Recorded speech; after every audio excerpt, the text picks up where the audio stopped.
आज का हमारा टॉपिक है चैप्टर नंबर 11 आइजैक न्यूटन में भाषा ज्ञान। तो भाषा ज्ञान में हम देखें तो क्वेश्चन नंबर 2 दिया है आपका, समान सुनाई देने वाले भिन्नार्थक शब्दों के अर्थ समझो और वाक्य बनाओ। यहाँ हम देखें कि समान सुनाई देने वाले यानी कि दो वर्ड्स दिए हैं, दोनों सेम ही सुनने में सेम लगते हैं पर उनके अर्थ भिन्नार्थक यानी कि दोनों के अर्थ अलग अलग होते हैं। तो ऐसे अर्थ समझने हैं और उनके वाक्य बनाने हैं। तो फर्स्ट का दिया है और फर्स्ट जो दिया है वो है और दूसरा है ये और। तो यहाँ हम देखें कि दोनों शब्द हम बोले और यानी कि दोनों सेम सुनाई देते यानी कि समान सुनाई देने वाले, सुनने में दोनों शब्द सेम लगते हैं पर लिखने में यहाँ एक मात्रा है आ के ऊपर और यहाँ आ के ऊपर दो मात्रा है। तो दोनों का मतलब क्या होगा, आपने टेक्स्ट बुक में भी कई बार देखा होगा कि ये वाला हो और ये वाला और। तो इसमें क्या फर्क है, तो इसका मतलब होता है ये और लिखा है, इसका मतलब होता है तरफ और ये और है उसका मतलब होगा तथा या अन्य।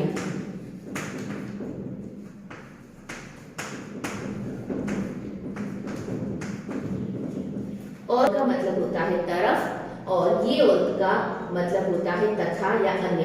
तरफ यानी कि दिशा बताते हैं कि उस तरफ गए, और यहाँ और तथा या अन्य यानी कि एंड जो आप यूज करते हो, माँ और बेटा दोनों के लिए यूज होता है, इसीलिए बीच में जो आता है वो और होता है ये वाला और। तो हम वाक्य देखें तो आपको ज्यादा समझ में आएगा कि और तरफ, तो तरफ वाला कोई भी वाक्य बोले तो हम लिखेंगे वे बातें करते करते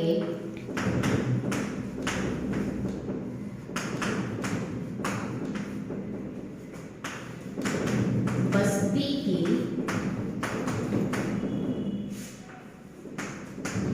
ओर आ गए।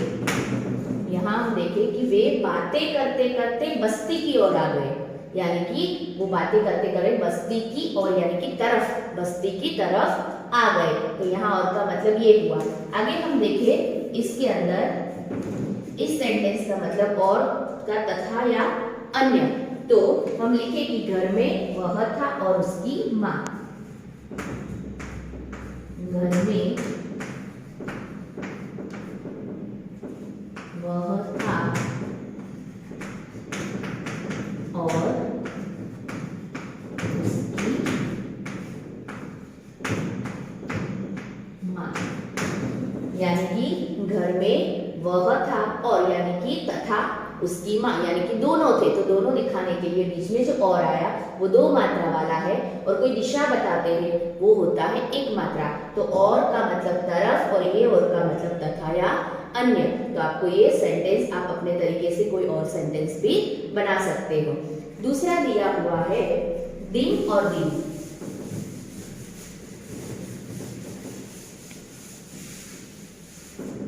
दूसरा हम देखें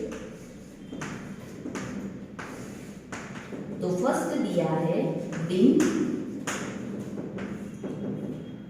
दिन का मतलब हम लिखे तो दिन का मतलब होगा दिवस, और दूसरा दिया है ये वाला दिन,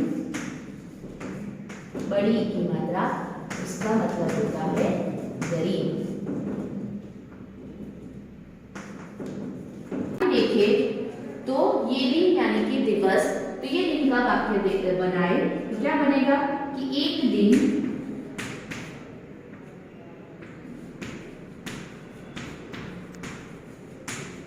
न्यूटन ने कंदील बनाई,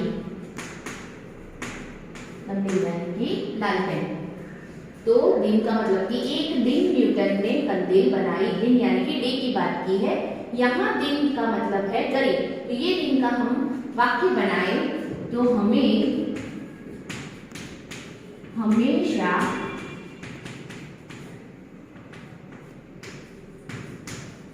दीनदयाल की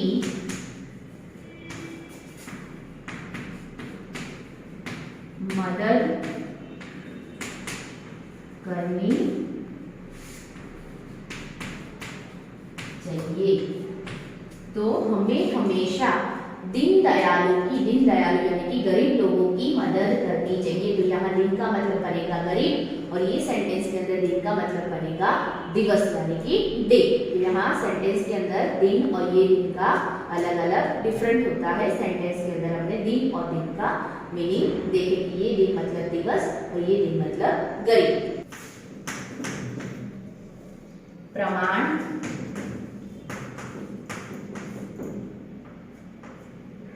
और दूसरा है प्रणाम। दोनों सुनने में एक जैसे लगते हैं, प्रमाण और प्रणाम। तो प्रमाण का मतलब होता है सबूत। प्रमाण का मतलब लिखेंगे सबूत, साबिती। और ये प्रणाम का मतलब होता है नमस्कार।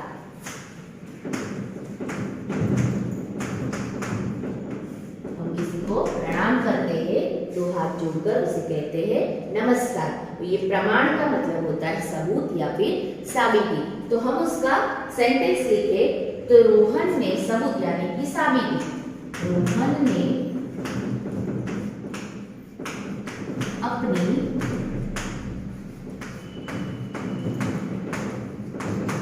सच्चाई का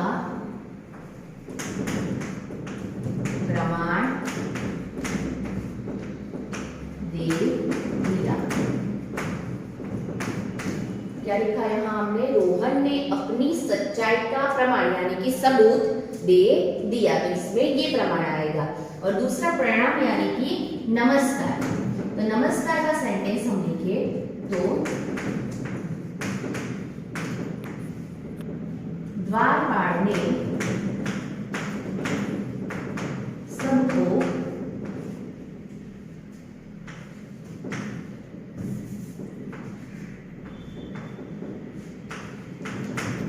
प्रणाम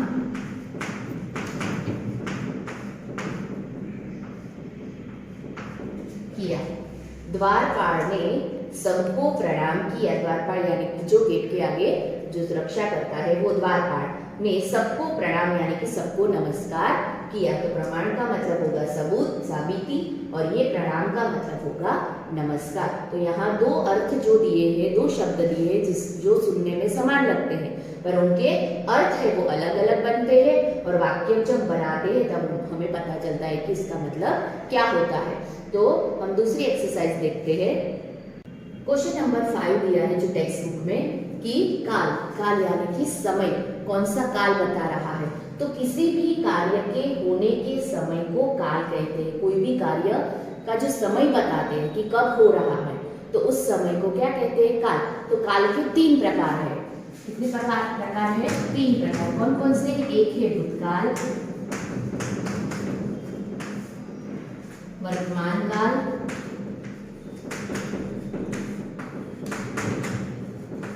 और थर्ड है भविष्य काल।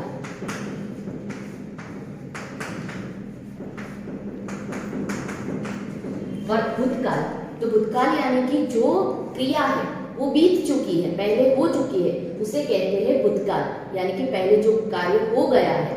तो उसमें कौन कौन से वर्ड आएंगे? था वाले शब्द कि कोई भी सेंटेंस से क्रिया उसमें था, थे, थी ऐसे शब्द आते हैं, उसे कहेंगे भूतकाल। ऐसे शब्द तो जैसे कि जो बीत चुका है, तो हम कोई भी सेंटेंस हो लेके हम गांव गए थे यानी कि थे यानी कि पहले चले गए थे, तो वो पास्ट में हो गया तो वो हो गया भूतकाल यानी कि पास्ट टेंस। भूतकाल को इसमें बीच जो लास्ट में शब्द होते हैं वो होते था, थी, थे, गए, थे। तो थे शब्द आया इसलिए वो सेंटेंस बनता है भूतकाल का। दूसरा देखिए कि वर्तमान काल यानी कि जो क्रिया प्रेजेंट में चल रही है, वर्तमान में चल रही है, उसे कहते हैं वर्तमान काल। जैसे कि हम खाना खा रहे हैं तो अभी वो क्रिया चालू है, प्रेजेंट में है, खा रहे हैं, तो हे वाले जो शब्द आते हैं वो बनते हैं वर्तमान काल। तो इसमें कौन कौन से वर्ड्स होंगे? हे, दूसरा है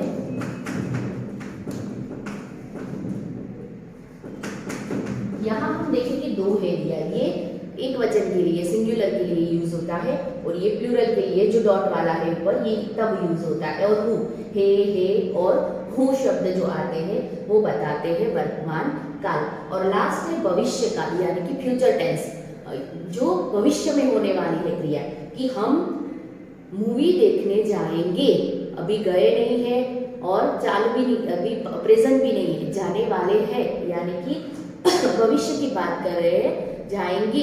तो ये शब्द है वो भविष्य बताता है, फ्यूचर बताता है, तो इसीलिए उसे कहते हैं भविष्य काल, जो फ्यूचर में बनने वाली क्रिया है। तो उसमें कौन कौन से शब्द आएंगे लास्ट में? गा,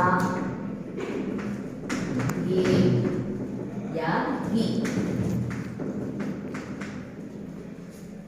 मैं कंपटीशन में भाग लूंगी, यानी कि अभी वो फ्यूचर्स में लेगी, तो ये जो शब्द है वो बताते हैं भविष्य काल। ये सेंटेंस दिए हैं जो, तो उसमें फर्स्ट सेंटेंस दिया है कि आज का विज्ञान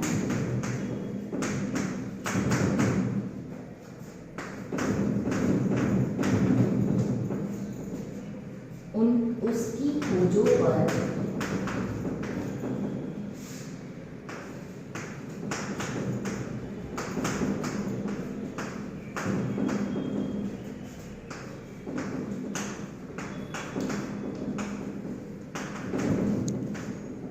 खड़ा है। आज का विज्ञान उसकी खोजों पर खड़ा है, यानी कि अभी प्रेजेंट की बात कर रहे हैं, वर्तमान की बात कर रहे हैं, तो ये जो है शब्द है वो बनता है शब्द बताते हैं, इसमें से काल फाइंड करना है, यानी कि कौन सा काल है वो ढूंढना है। तो हे शब्द कहाँ आते हैं? वर्तमान काल में, तो ये बनेगा वर्तमान काल। ये सेंटेंस कौन सा है तो आपको इसे अंडरलाइन करनी है हे के नीचे, और कौन सा काल है वो बताना है कि ये है वर्तमान काल। दूसरा सेंटेंस है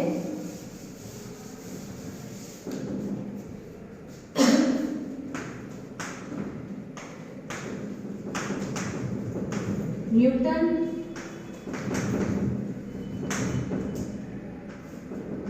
बाल्यावस्था से ही सीधा साधा था।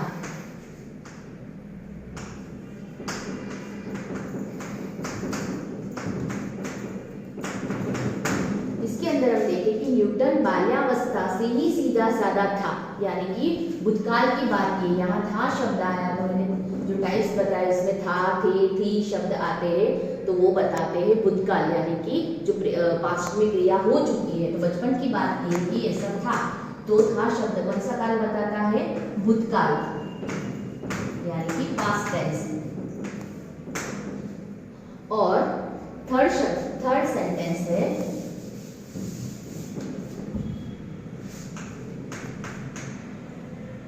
यह बालक देश का नाम रोशन करेगा।